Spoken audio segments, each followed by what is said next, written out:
अस्सलाम वालेकुम।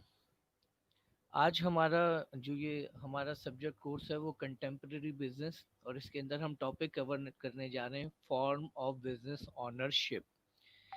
जब भी कोई बिजनेस शुरू होता है, जब भी कोई कारोबार हमें स्टार्ट करना होता है, तो उसके अंदर जो सबसे बेसिक क्वेश्चन होता है, what type of ownership should we adopt. तो जब हम फॉर्म ऑफ बिजनेस ओनरशिप की तरफ जाते हैं तो हमें पता चलता है कि हमारे यहाँ बिजनेस ओनरशिप के बुनियादी तौर पे प्रॉफिट ओरिएंटेड ऑर्गेनाइजेशन में तीन ऑप्शन है, जिसमें नंबर वन है सोल प्रोप्राइटरशिप। अगर हम बात करें सोल प्रोप्राइटरशिप की, तो ये कौन से बिजनेस होते हैं? ये वो बिजनेस होते हैं जिसमें सिर्फ और सिर्फ इंडिविजुअल एक शख्स बिजनेस में इन्वेस्टमेंट करता है और वही बिजनेस को ऑपरेट करता है और वही इससे होने वाले प्रॉफिट और लॉस का रिस्पॉन्सिबल होता है। इस तरह के तमाम बिजनेस जो कि सिंगल इंडिविजुअल ऑनर की बेसिस पे स्टार्ट किए जाते हैं, इनको हम कहते हैं सोल प्रोप्राइटरशिप। आमतौर पे जितने भी स्मॉल बिजनेसेस हैं, जैसे कि जनरल स्टोर्स, जिस तरह के मुख्तलिफ शॉप्स, इस लेवल के बिजनेस जो बेस करते हैं वो सोल प्रोप्राइटरशिप होते हैं। अब सोल प्रोप्राइटरशिप बेस्ड ऑनरशिप के कुछ एडवांटेजेस भी हैं और डिसएडवांटेजेस भी। अगर हम बात करें एडवांटेजेस की, सबसे पहला एडवांटेज है easy of formation. Easy of formation means कि जब कोई शख्स as a sole proprietorship business start करना चाहता है, तो उसे बिजनेस शुरू करने में बहुत ज़्यादा रुकावट और हिंड्रेंस का सामना करना नहीं पड़ता। वो डिसीजन मेकिंग करता है, कैपिटल अरेंज करता है और फ्यू डेज के अंदर अपना बिजनेस स्टार्ट कर लेता है। जबकि हम बात करें पार्टनरशिप की, तो पार्टनरशिप के अंदर या कंपनीज के अंदर बिजनेस को स्टार्ट करने के लिए बहुत सारी फॉर्मेलिटी से गुजरना पड़ता है, जिसमें टाइम कंज्यूम और फाइनेंस दोनों ज़्यादा कंज्यूम होते हैं। सेकंड एडवांटेज जो हमारे पास होता है वो है retention of profit. Sole proprietorship के अंदर जो ऑनर है उसको ये बात क्लियर होती है कि होने वाला तमाम प्रॉफिट उसका अकेले का होगा और होने वाला तमाम लॉस उसे ही बेयर करना पड़ेगा। यही वजह है कि जो सेल्फ इंटरेस्ट और जो एफर्ट सोल प्रोप्राइटरशिप ऑनर करते हैं वो आमतौर पर दीगर ऑनरशिप में नज़र नहीं आता है। तो प्रॉफिट की जो है इंटरेस्ट और बिजनेस की सक्सेस की तरफ जो है इंटरेस्ट ऑनर का बहुत ज़्यादा होता है। थर्ड एडवांटेज हमारे पास है टैक्स एडवांटेजेस। टैक्स एडवांटेजेस कहते हैं कि सोल प्रोप्राइटरशिप में आमतौर पे जो है टैक्स बहुत कम एप्लीकेबल, डायरेक्ट टैक्स बहुत कम एप्लीकेबल ना होने के बराबर, और उनकी परसेंटेज भी कम होती है। और टैक्स ऐसी चीज़ है जो हमारे प्रॉफिट को कम कर देते हैं और हमारी प्रॉफिटेबिलिटी में से टैक्स को माइनस किया जाता है, जिससे हमारी प्रॉफिट की कैपेसिटी कम हो जाती है। तो टैक्स एडवांटेज यह है कि कॉर्पोरेट सोल प्रोप्राइटरशिप में कॉरपोरेशन के कंपेयर में बहुत कम टैक्स बर्डन होता है, जिससे ऑनर को बेनिफिट मिलता है। नेक्स्ट एडवांटेज हमारे पास है कंट्रोल ऑफ डिसीजन। यहाँ पर एक तरीके से मोनोपोली होती है, एक ही ऑनर होता है और वही ऑनर जो है बिजनेस को ऑपरेट कर रहा होता है और उसी के हाथ में टोटल अथॉरिटी और पावर्स होती है। यही वजह है कि डिसीजन मेकिंग में उसे ज़्यादा टाइम, एडवाइस और ओपिनियन की सूरत में वेस्ट नहीं करना पड़ता और वो सारा कंट्रोल लगता है डिसीजन के ऊपर। बिजनेस में बहुत सारे डिसीजन ऐसे होते हैं जो जिनके अंदर हमारे पास डिसीजन मेकिंग प्रोसेस में टाइम बहुत कम होता है, और अगर टाइम हम वो डिसीजन जो विद इन अ टाइम लेने हो लेट कर दें, तो नतीजा ये होता है कि उस डिसीजन का जो बेनिफिट है वो कम हो जाता है। तो ये एक सबसे बड़ा एडवांटेज है मोनोपोली का कि यहाँ पे डिसीजन ऑन टाइम होते हैं। उसके बाद नेक्स्ट है कंट्रोल और flexibility. Soul proprietorship based business के अंदर फ्लेक्सिबिलिटी भी ज़्यादा होती है और ये फ्लेक्सिबिलिटी हमारे लिए जो है फेवरेबल होती है, क्योंकि इसमें गवर्नमेंट या किसी आउटसोर्स की ज़्यादा इन्वॉल्वमेंट नहीं होती। और अकॉर्डिंग टू सिचुएशन आप अपने बिजनेस के अंदर अपने डिज़ायर के मुताबिक चेंजिंग ला सकते हैं और ये चेंजिंग आपके लिए बहुत ज़्यादा कन्वीनियंट होती है। नेक्स्ट एक हमारे पास एडवांटेज सोल प्रोप्राइटरशिप में और होता है फीवर गवर्नमेंट रेगुलेशन। आमतौर पे sole proprietorship based business independent business consider किए जाते हैं, क्योंकि यहाँ पे गवर्नमेंट की इन्वॉल्वमेंट सिर्फ यहाँ तक होती है कि तमाम soul proprietorship based business legal होने चाहिए, इलीगल नहीं। और लीगल डोमेन में फिर बिजनेस को ऑपरेट करने के लिए गवर्नमेंट की इंटरफेरेंस बहुत ही कम ना होने के बराबर होती है। और यही वजह है कि इंडिपेंडेंट इन्वायरमेंट में बिजनेस को ऑपरेट करने का मौका मिलता है। नेक्स्ट एडवांटेज हमारे पास है प्राइड ऑफ ऑनरशिप। यहाँ पे ऑनर जाहिर है सारी अथॉरिटी, सारा जो है पावर और सारी मोनोपोली रखता है। तो यहाँ पर जो है ऑनर जो है हर तरीके से इस बिजनेस के सक्सेस और फेलियर का रिस्पॉन्सिबल होता है। हमारे पास जहाँ एडवांटेजेस हैं वहाँ पे डिसएडवांटेजेस भी हैं सोल प्रोप्राइटरशिप के, जिसमें सबसे मेजर सबसे बिगेस्ट डिसएडवांटेज है अनलिमिटेड लाइबिलिटी। और जब हम बात करते हैं अनलिमिटेड लाइबिलिटी की, तो हमें पता चलता है कि सोल प्रोप्राइटरशिप के अंदर अनलिमिटेड लाइबिलिटी यानी कि आपको कर्जा डेब्ट को रिटर्न करने की जो लाइबिलिटी है वो आपके बिजनेस एसेट्स तक नहीं है, बल्कि आपकी पर्सनल प्रॉपर्टी को भी अगेंस्ट डेट रिकवर किया या सील किया जा सकता है। और ये एक बहुत बड़ा खतरा होता है कि अगर बिजनेस में लॉस हुआ तो पर्सनल लाइफ भी डिस्टर्ब हो सकती है। आमतौर पे कॉरपोरेशन की जो लाइबिलिटी होती है वो लिमिटेड होती है, जिससे ऑनर्स इन्वेस्टर की पर्सनल प्रॉपर्टी सेफ रहती है। तो ये एक बहुत बड़ा डिसएडवांटेजेस है जिसे कहते हैं हम अनलिमिटेड लाइबिलिटी। सेकंड डिसएडवांटेज जो सोल प्रोप्राइटरशिप का वो है लिमिटेड कैपिटल। जब एक सिंगल इंडिविजुअल ऑनर होता है तो उसकी कैपिटल की को इन्वेस्ट करने और अरेंज करने की कैपेसिटी भी लिमिटेड होती है। यही वजह है कि वो एक हद तक बिजनेस में कैपिटल इन्वेस्ट कर सकता है, उससे ज़्यादा करने की उसकी सलाहियत नहीं होती। और बाज़ बिजनेस ऐसे होते हैं कि जो स्टार्टिंग के बाद ऑनर को ये रियलाइजेशन होती है कि अगर बिजनेस में फर्दर इन्वेस्टमेंट करके इसको बढ़ा लिया जाए तो मोर प्रॉफिटेबिलिटी हासिल की जा सकती है। तो यहाँ पर जो है एक अकेला ऑनर फर्दर कैपिटल अरेंज नहीं कर पाता है, ये एक डिसएडवांटेज है। एक और डिसएडवांटेज है limited operating and managerial skills. एक शख्स ऑलराउंडर नहीं हो सकता, वो किसी भी स्पेसिफिक डोमेन में बहुत माहिर और परफेक्ट हो सकता है, लेकिन हर फील्ड या हर डोमेन में परफेक्ट नहीं होता। यही वजह है कि यहाँ पर जो है मैनेजमेंट वीकनेस के क्राइसिस को फेस करना पड़ता है। यहाँ पर जो है एक ही ऑनर डिसीजन मेकर भी है, कंट्रोलर भी है, ऑर्गेनाइजर भी है, ऑपरेटर भी है, सारे काम वो कर रहा होता है। किसी डोमेन में वो बहुत परफेक्ट हो सकता है, किसी डोमेन में वो वीक हो सकता है। और ये मैनेजरियल स्किल जो है बिजनेस की ग्रोथ में बहुत बड़ी रुकावट का सबब बनती है। जबकि पार्टनरशिप में मुख्तलिफ लोग बिजनेस को ऑपरेट करते हैं, मुख्तलिफ स्किल्स को इस्तेमाल करते हैं, जिससे मैनेजमेंट इम्प्रूव होती है। जबकि कॉरपोरेशन में तो बहुत ही ज़्यादा क्वालिफाइड और कॉम्पिटेंट लोगों को हायर किया जाता है। यही वजह है कि वहाँ की ऑनरशिप सबसे ज़्यादा स्ट्रांग होती है। और मैनेजमेंट जो है किसी भी बिजनेस की ग्रोथ की डिपेंडेंसी उसकी मैनेजमेंट स्किल्स पर होती है। यही वजह है कि आमतौर पे sole proprietorship based business small ही रह जाते हैं, वो ज़्यादा ग्रोथ नहीं कर पाते। नेक्स्ट हमारे पास डिसएडवांटेज है hiring employees. Soul proprietorship based business की प्रॉफिटेबिलिटी कम होती है, और इस लो प्रॉफिटेबिलिटी की वजह से एम्प्लॉयमेंट बेनिफिट कम होते हैं। और यही वजह है कि ज़्यादा वेल वर्स और कॉम्पिटेंट लोग सोल प्रोप्राइटरशिप बेस्ड बिजनेस में कभी एम्प्लॉयमेंट का इंटरेस्ट नहीं रखते। तो आमतौर पे हमें कॉम्पिटेंट एम्प्लॉयमेंट की शॉर्टेज का सामना करना पड़ता है। ये हमारा सेक्शन कंप्लीट हुआ सोल प्रोप्राइटरशिप का, जिसमें हमने बात की डेफिनेशन की, फिर हमने बात की एडवांटेजेस की, फिर हमने बात की डिसएडवांटेजेस की, और हमने डिस्कस किया कि किस तरह के business soul proprietorship based business में ऑपरेट किए जाते हैं।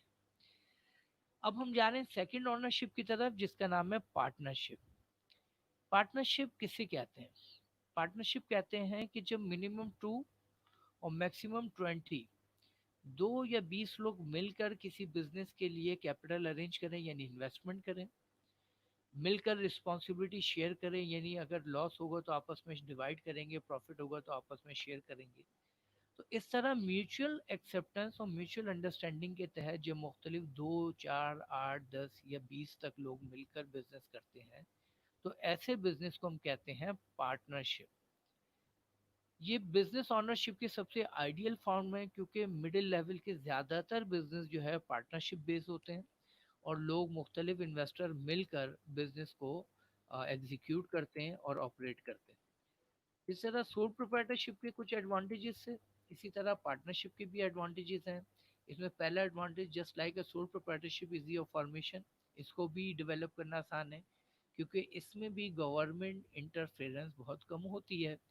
जहां पार्टनर म्यूचुअली एग्री हुए वहीं पर वो एग्रीमेंट करेंगे और वहीं पे बिजनेस स्टार्ट कर देंगे।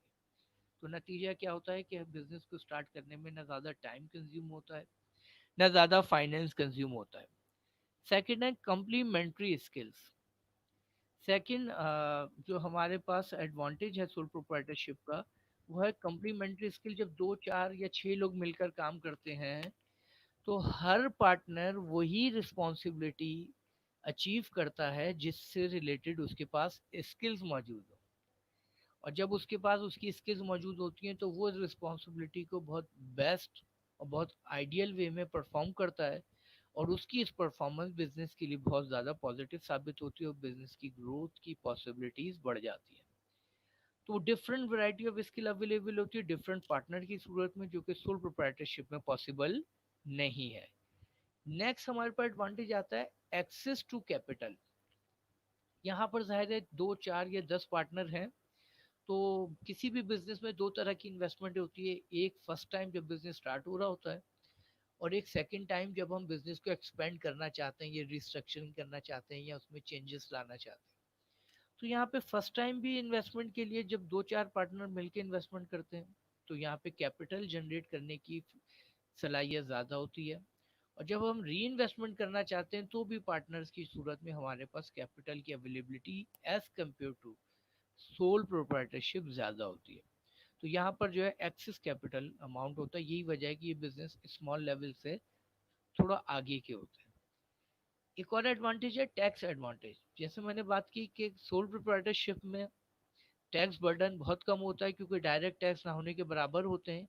इसी तरह पार्टनरशिप में भी डायरेक्ट टैक्स का बर्डन ना होने के बराबर होता है, और यही वजह है कि इनके ऊपर भी गवर्नमेंट की तरफ से टैक्स बर्डन बहुत कम होता है, और यही वजह है कि इनकी प्रॉफिटेबिलिटी बढ़ जाती है। एक और एडवांटेज है रिटेंशन ऑफ प्रॉफिट। जो ऑनर हैं, जिनकी इन्वेस्टमेंट है, वही बिजनेस को ऑपरेट कर रहे हैं और उनको ये बात क्लियर होती है कि अगर वो अच्छी तरह अपनी रिस्पॉन्सिबिलिटी को बेयर करेंगे तो उनको प्रॉफिट ज़्यादा मिलेगा, और अगर रिस्पॉन्सिबिलिटी को पुअरली परफॉर्म करेंगे तो उन्हें प्रॉफिट कम मिलेगा। तो नतीजा ये है कि उनका सेल्फ इंटरेस्ट बहुत ज़्यादा होता है और इससे प्रॉफिटेबिलिटी में मैक्सिमम लेवल पर इजाफा हो जाता है, और जिससे सारे पार्टनर बेनिफिट हासिल करते हैं। एक और एडवांटेज है ग्रुप डिसीजन मेकिंग। बिजनेस में वैरायटी ऑफ डिसीजन मेकिंग करनी होती है। इसमें स्ट्रेटेजिक डिसीजन भी होते हैं, इसमें रूटीन डिसीजन भी होते हैं। इसमें कुछ डिसीजन ऐसे होते हैं जिसमें टाइम बहुत ज़्यादा अवेलेबल होता है, कुछ डिसीजन ऐसे होते हैं जिसमें टाइम कम अवेलेबल होता है, कुछ डिसीजन ऐसे होते हैं जो मेजर होते हैं, कुछ डिसीजन ऐसे होते हैं जो माइनर होते हैं, कुछ डिसीजन ऐसे होते हैं जो फाइनेंशियल होते हैं, कुछ डिसीजन ऐसे होते हैं जो नॉन फाइनेंशियल। मुख्तसरन एक large variety of decision making होती है, और आपको ये बात का अंदाज़ा होना चाहिए कि डिसीजन मेकिंग बहुत रिस्की होता है, क्योंकि अगर डिसीजन का रिजल्ट पॉजिटिव आया तो फ़ायदा होगा, डिसीजन का रिजल्ट नेगेटिव आया तो नुकसान होगा। और यही वजह है कि जब अकेला ऑनर डिसीजन मेकिंग करता है तो उसके डिसीजन के पॉजिटिव होने की पॉसिबिलिटीज कम होती है, और जब दो चार छः लोग अपनी collective opinion in the light of advice and opinion decision making करते हैं तो यहाँ पर उनके डिसीजन की पॉजिटिविटी का फैक्टर बढ़ जाता है, और इससे बिजनेस की ग्रोथ को सपोर्ट मिलती है। तो यहाँ पे डिसीजन मेकिंग स्मूथ होती है, स्ट्रांग होती है, परफेक्ट होती है, क्योंकि तमाम पार्टनर डिसीजन मेकिंग में इन्वॉल्वमेंट रखते हैं। मिनिमम गवर्नमेंटल कंट्रोल, मैंने पहली बात की कि गवर्नमेंट का इंटरफेरेंस ना होने के बराबर होता है। गवर्नमेंट सबसे मेन ऑब्जेक्टिव होता है कि पार्टनरशिप बिजनेस जो होता है वो सिर्फ लीगल होना चाहिए। इलीगल जो गवर्नमेंट ने मना किया, प्रोहिबिटेड, जिसकी पाबंदी है, आप वो बिजनेस नहीं कर सकते, लेकिन वो तमाम बिजनेस जिसको गवर्नमेंट ने अलाउ किया आप कर सकते हैं। उसके बाद बहुत कम इन्वॉल्वमेंट होती है जो गवर्नमेंट इंटरफेरेंस करती है। Now come towards the disadvantages of partnership. अब जब हम डिसएडवांटेजेस ऑफ पार्टनरशिप की बात करते हैं तो उसमें पहला डिसएडवांटेज है अनलिमिटेड लाइबिलिटीज। जैसे मैंने सोल प्रोप्राइटरशिप में आपको बताया था कि यहाँ पर भी जो एक बड़ा एक डिसएडवांटेज है वो है unlimited liability. Unlimited liability means कि पार्टनर्स की भी डेब्ट को रिटर्न करने की जो रिस्पॉन्सिबिलिटी है वो इन्वेस्टमेंट तक नहीं है, बल्कि उनकी पर्सनल प्रॉपर्टी को भी अगेंस्ट लॉस कंज्यूम किया जा सकता है, यूटिलाइज किया जा सकता है। यही वजह है कि ये अनलिमिटेड लाइबिलिटी उनके लिए बहुत रिस्की है, क्योंकि बिजनेस की फ्लॉप होने की सूरत में पर्सनल लाइफ भी मुतासर होती है। तो ये बहुत बड़ा डिसएडवांटेज है सोल प्रोप्राइटरशिप का भी और पार्टनरशिप का भी। फिर उसके बाद है second disadvantage, uncertain duration. Uncertain duration से मुराद है कि पार्टनरशिप हाउ लॉन्ग, कितने अरसे चलेगी, कब तक सरवाइव करेगी। ड्यूरेशन 1 साल, 2 साल, 5 साल या 10 साल। यहाँ पे अनसर्टेनिटी फैक्टर ज़्यादा क्यों होता है? क्योंकि किसी भी एक पार्टनर की डेथ की सूरत में, किसी भी एक पार्टनर की रिटायरमेंट की सूरत में, किसी भी न्यू पार्टनर की एंट्री की सूरत में, किसी भी कॉन्फ्लिक्ट या डिस्प्यूट की सूरत में पार्टनरशिप एग्रीमेंट ख़त्म हो सकता है।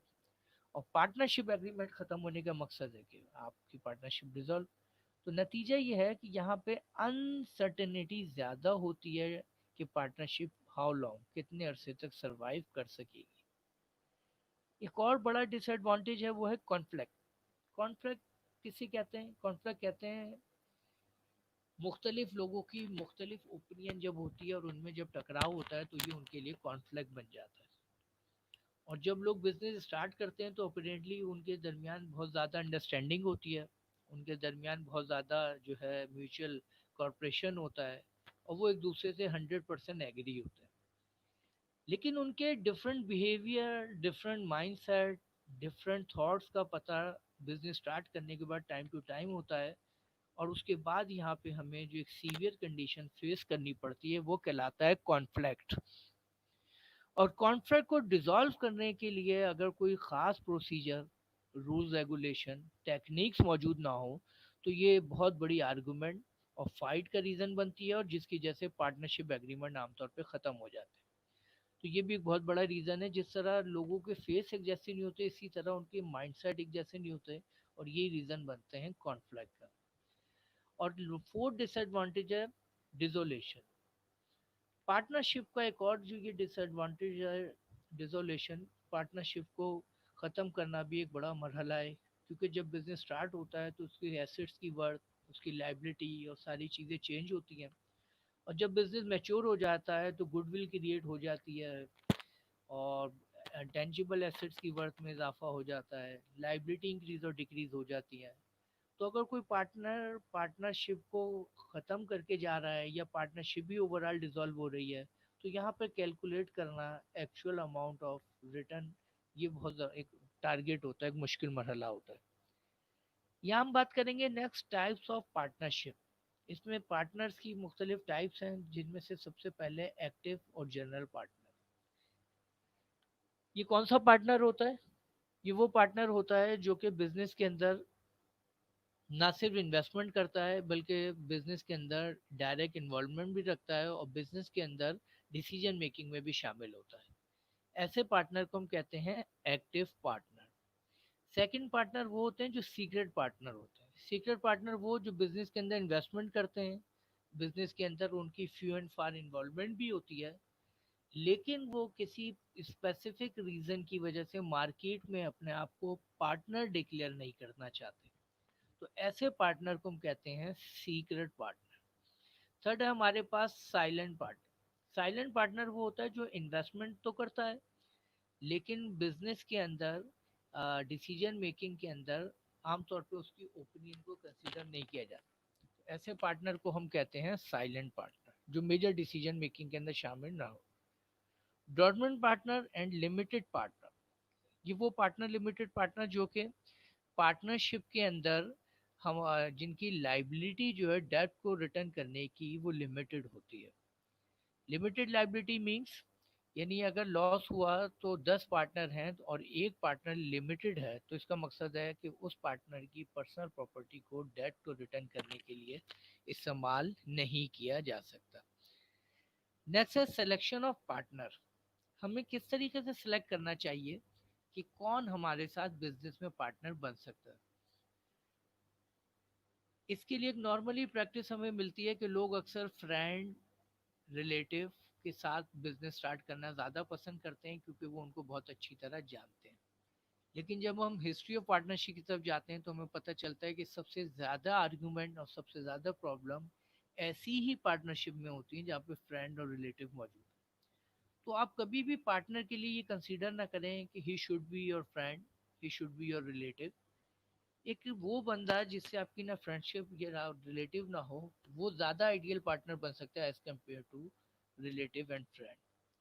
फिर characteristic of a good partner. एक गुड पार्टनर की करेक्टरिस्टिक क्या होती है? एक गुड पार्टनर की करेक्टरिस्टिक ये होती है कि सबसे पहले तो उसे ट्रस्टफुल होना चाहिए। अगर कोई एक ऐसा पार्टनर है जो दीगर पार्टनर पर ट्रस्ट नहीं करता, तो ऐसा पार्टनर कभी भी पार्टनरशिप के लिए फेवरेबल साबित नहीं होगा। दूसरा, पार्टनर कभी भी कॉन्फ्लिक्ट इन्फिनिटी में ना हो। अगर वो कॉम्प्लेक्स इन्फिनिटी में होगा तो भी वो पार्टनर पार्टनरशिप के लिए बहुत ज़्यादा नेगेटिव साबित होगा। तीसरा, उसको अपने बिहेवियर में बहुत ज़्यादा पॉजिटिव होना चाहिए। अगर नेगेटिव बिहेवियर का पार्टनर होगा तो वो भी पार्टनरशिप के डिसॉल्व खात्मे का सबब बनेगा। तो पार्टनर की पर्सनल एट्रीब्यूट्स बहुत अहम रोल प्ले करते हैं पार्टनरशिप की लाइफ पर। और ये जितने फेवरेबल होंगे उतनी पार्टनरशिप लॉन्ग लाइव होगी, और ये जितने अनफेवरेबल होंगे उतनी पार्टनरशिप जो होगी शॉर्ट लाइव होगी। अब हम बात करते हैं पार्टनरशिप एग्रीमेंट। पार्टनरशिप एग्रीमेंट का एक दूसरा नाम है जिसको हम कहते हैं partnership deed. Both are same, चाहे हम वर्ड एग्रीमेंट यूज करें या चाहे वर्ड हम डीड यूज करें, दोनों का मकसद है पार्टनरशिप यानी पार्टनरशिप एग्रीमेंट। इसके अंदर पार्टनरशिप एग्रीमेंट के अंदर या पार्टनरशिप डीड के अंदर सबसे पहला point, advisable even if the partner are friends. यानी अगर आपके पार्टनर फ्रेंड और रिलेटिव ही क्यों ना हो, अगर आपने बगैर एग्रीमेंट के पार्टनरशिप स्टार्ट कर ली तो ये आपके लिए बहुत ज़्यादा रिस्की होगा, क्योंकि उसके लिए लीगल कोई कंसिडरेशन नहीं होगा। आपके पास कोई रिटर्न एविडेंस नहीं होगा किसने कितनी इन्वेस्टमेंट की, किसकी क्या रिस्पॉन्सिबिलिटी थी। तो चाहे कोई फ्रेंड हो या रिलेटिव हो, सबके लिए आपके पास पार्टनरशिप का एग्रीमेंट डेवलप करना ज़रूरी है।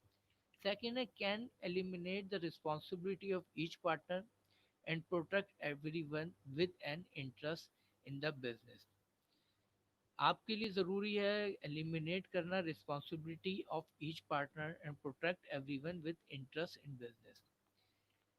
बिजनेस के अंदर कॉन्फ्लिक्ट ऑफ इंटरेस्ट भी आते हैं कि पार्टनर ज़्यादा फोकस सेल्फ इंटरेस्ट पे करता है या फर्म पार्टनरशिप बिजनेस पे करता है। तो ये भी देखना होता है कि ज़्यादा प्रायोरिटी बिजनेस यानी फर्म को होनी चाहिए। नेक्स्ट है यूनिफॉर्म पार्टनरशिप एक्ट। और आमतौर पर जो पार्टनरशिप होती है वो यूनिफॉर्म एक जैसी कंडीशन में होती है, जिसके लिए एक प्रॉपर हमारे पास लॉ में पार्टनरशिप एक्ट मौजूद है, और आर्टिकल ऑफ पार्टनरशिप और आर्टिकल ऑफ पार्टनरशिप भी हमारे पास मौजूद है। आर्टिकल ऑफ पार्टनरशिप के कुछ पॉइंट्स हैं जिनमें से सबसे पहला, partner should address the following. First, legal name of partnership. जो भी आप पार्टनरशिप के तहत बिजनेस कर रहे हो उसका एक कानूनी तौर पे आपको नाम रखना होगा, और ये नाम आमतौर पे ऑनर के नेम से रिलेट करता है। Second, nature of business. आमतौर पे आपको पता है बिजनेस तीन तरह के नेचर के हैं, manufacturing, non manufacturing and services. तो आपको देखना होता है कि बिजनेस कौन सी नेचर का है, मैन्युफैक्चरिंग, नॉन मैन्युफैक्चरिंग, सर्विस, ये यहाँ मेंशन करना ज़रूरी होता है। थर्ड, हमारे पास आर्टिकल ऑफ पार्टनरशिप का पॉइंट है ड्यूरेशन ऑफ पार्टनरशिप। पार्टनरशिप की ड्यूरेशन दो तरह की होती है, एक होती है लिमिटेड और दूसरी होती है अनलिमिटेड।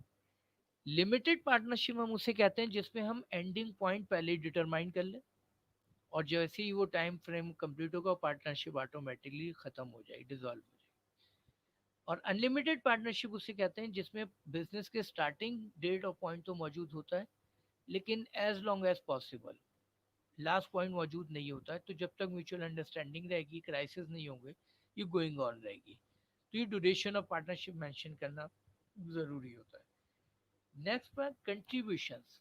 ये हमें कंट्रीब्यूट करना बहुत ज़रूरी होता है कि पार्टनरशिप में तमाम पार्टनर इक्वली कैपिटल इन्वेस्ट कर रहे हैं, या different partner different ratio of capital invest कर रहे हैं। तो ये बड़ा सेंसिटिव पॉइंट होता है जिसका क्लियर होना बहुत ज़रूरी है कि कितने पार्टनर हैं और उनकी कितनी कितनी इन्वेस्टमेंट है। नेक्स्ट है sales, loan and leases. Partnership के तहत जो बिजनेस होगा उसकी सेल्स की प्लानिंग और एक्सपेक्टेशन, लोन्स यानी हम फाइनेंशियल इंस्टीट्यूशन या किसी क्रेडिटर से कितना कैसे किस रेट ऑफ इंटरेस्ट पे, और लीजेस अगर कोई फिक्स एसेट्स या कोई वो एसेट जो हम एक साथ नहीं परचेस कर सकते उनकी लीजेस वगैरह का प्रोसीजर क्या होगा। नेक्स्ट पॉइंट है विड्रॉल एंड सेलरीज। विड्रॉल कहते हैं ड्राइंग, यानी पार्टनर्स को बिजनेस के अकाउंट से पर्सनल एक्सपेंसेस को बेयर करने की इजाज़त होगी, ड्राइंग की इजाज़त होगी या नहीं होगी।